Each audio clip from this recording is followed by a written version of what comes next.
good role player to consider is the child, and what is in the best interest of this child.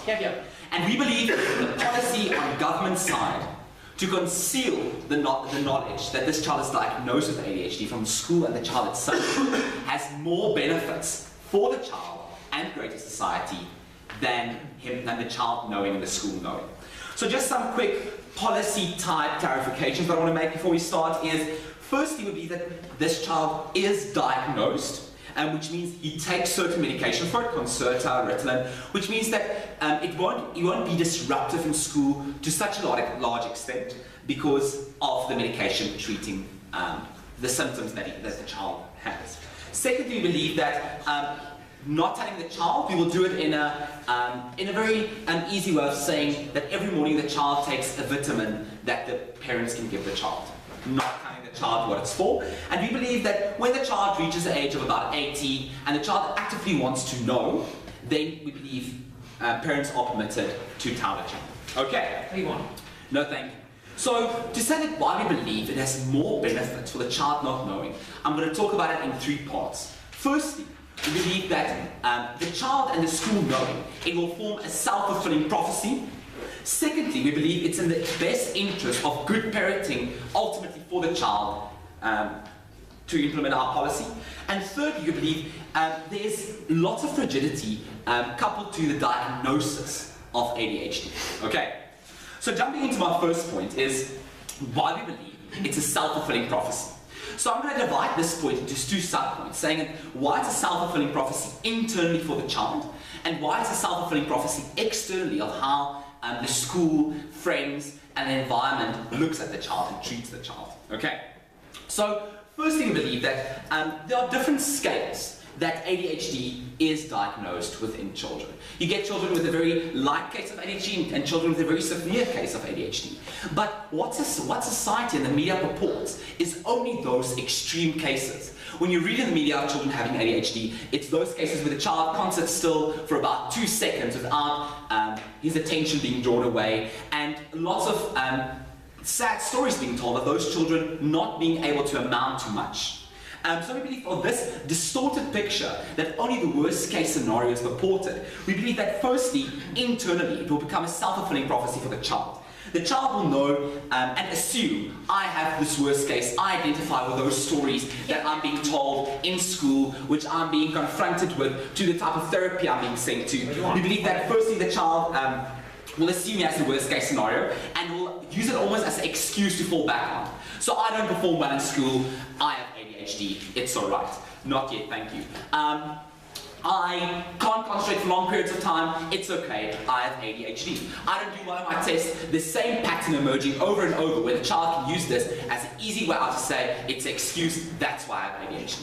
Secondly, we believe what this will do for the child is it will cause him to downgrade his expectations for his life trajectory.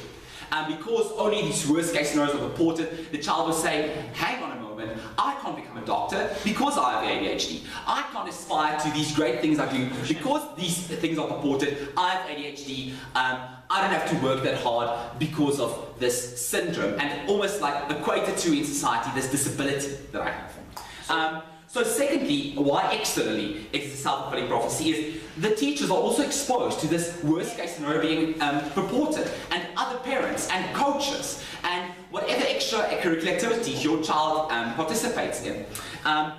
And the teacher treats this child differently, knowing, I'll take closing in a second, knowing that this child will be difficult because of the stories I've heard about ADHD, I will treat this child differently.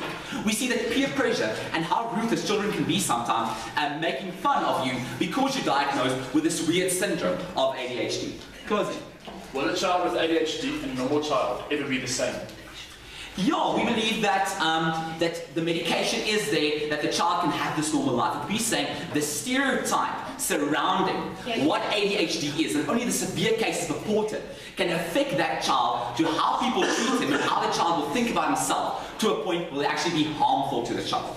Okay, so moving on to my second point, why I believe it's in the best interest of good parenting for the child. We believe that this is a too big a burden for a child to bear.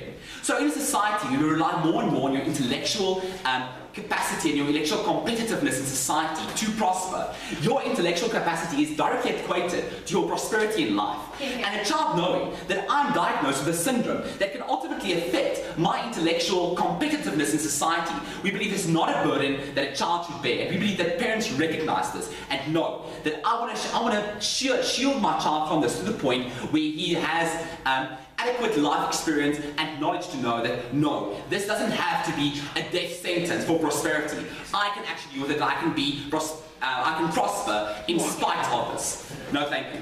So our last point is to deal with the rigidity of the system in which society and doctors diagnose children. So what happens lots of the times is teachers inform the parents, look, your child might have ADHD, please send him to a doctor, and because of that the doctor will judge him from how the child functions in that formal schooling environment. So why we say this is a bad thing is that firstly, the child might outgrow this. We see lots of children being diagnosed in this rigid system that only takes into account how a child functions in this formal, very rigid schooling environment, and not in other environments like being able to be more creative, or loving dancing and not being able to sit still and do arithmetic for 3 hours on end. We see that children can outgrow this once they're outside of this rigid system, and we don't believe we want children to know that you had ADHD and now you have to deal with all, in my first 2 points, all the burdens that come along with it, and in the end you don't have this anymore, so it was just unnecessary for the child to have dealt with that in the first place. And we believe that what this will also ultimately do is, because children know that I'm not as effective in this formal, rigid schooling environment where I was diagnosed with ADHD, the child will know that I now have to downgrade my prospects for the future because I'm not as effective in this environment, where that child can actually be brilliant in environments outside that. And we believe the child knowing will limit his ability to be effective in those other areas because we think that I have limited potential in all areas because of how society treats me and the perceptions around that. For all those reasons, we're very proud.